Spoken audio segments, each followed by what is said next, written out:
Hey everybody out there on YouTube. Thank you so much for checking out my weekly review of season 4 of Real Housewives of Atlanta.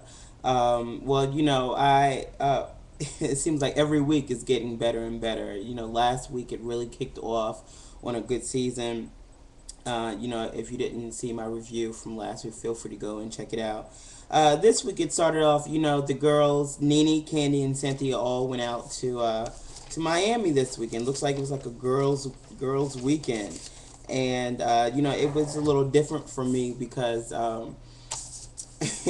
Nene and Candy really had not had that much of a good relationship recently. So it was a little different to see them two actually out there together, and that the fact that Nene actually invited Candy out for the weekend as well as Cynthia. So they all went out there. I think the funny part about it was that they got out there and they found that this was Pride weekend there in Miami, and so it was a little interesting to see when the people walked up and said, "Oh my God, do you know what this weekend is?" And everyone was like, "No, what is this weekend?"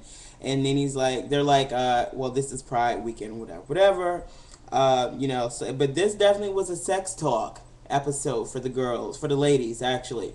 I don't know about Cynthia, but Nene and Candy definitely was very open to talking about sex with each other, so on and so forth.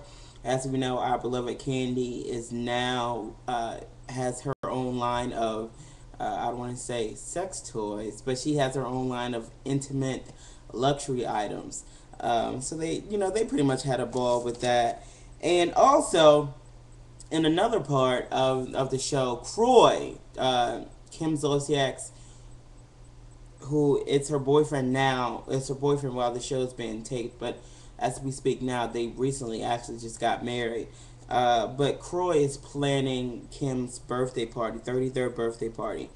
So, he's inviting all of her, a couple of her friends, some of the close family members, and so on and so forth. Of course, they didn't invite Nene, but uh, um, Sweetie had the task of actually having to plan this party without Kim knowing about it. So it was very awkward to see Sweetie having to go behind Kim's back and plan this party for her. And but it looks like it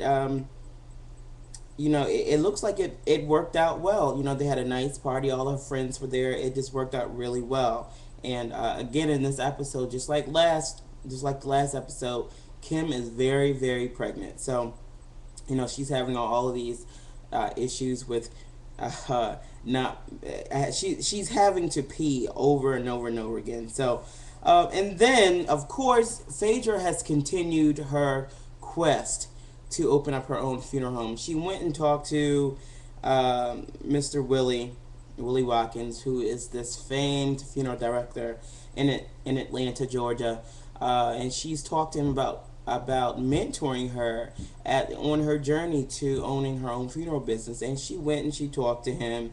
But it looks like when she was talking to Apollo about opening up the business, he's not very receptive about it right now. He's basically saying, this may be an interest of yours, but I'm not very open about it.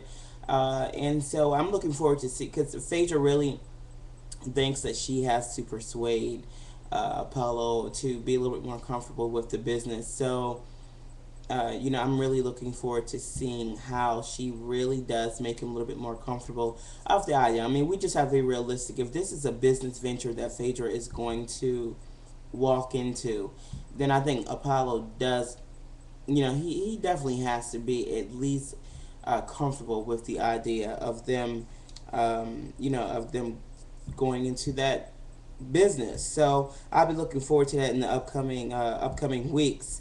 And Sheree, she's I saw another side of Sheree this week. Sheree is showing her motherly side. Apparently, her and her ex-husband Bob Whitfield has been separated for a while. But one of her children with Bob, Cairo, who's 14, Sheree seems to think that he is really missing that father figure in his life right now. So I think during this episode, she went and was buying him a pair of cleats for his team. Whatever sport he's playing. I don't think I picked that up, but she kind of had fun with the fact that he's 14 in a size 14 shoe.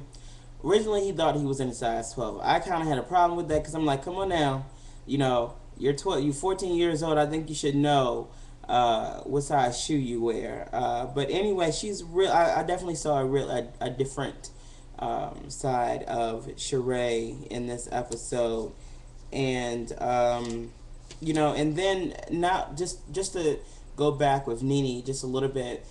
Nene, not only is she in Miami to sort of get away from Atlanta for a while, but she's also looking to buy some real estate. The house that she looked at on the show was absolutely gorgeous. It was a $9 million estate. And it was really nice. And there's a lot of talk this episode about how Nene has proclaimed herself as being rich. There's some of the housewives are saying she ain't rich, and I don't know why she's saying that. But of course, her homegirl Cynthia saying, you know what, if Nene wants to say that she's rich, then that's fine. I agree with Cynthia. I personally, y'all know how I already feel about Nene. Y'all, that is my TV mother. I love Nene, but I don't feel as though that it's wrong for Nene to say that she's rich. I mean, if she feels as though that she's rich, then she's rich. I don't think someone can tell you that you're not rich. Because I think it really, me personally, I think it really, really all depends on how you personally feel, about your self finances.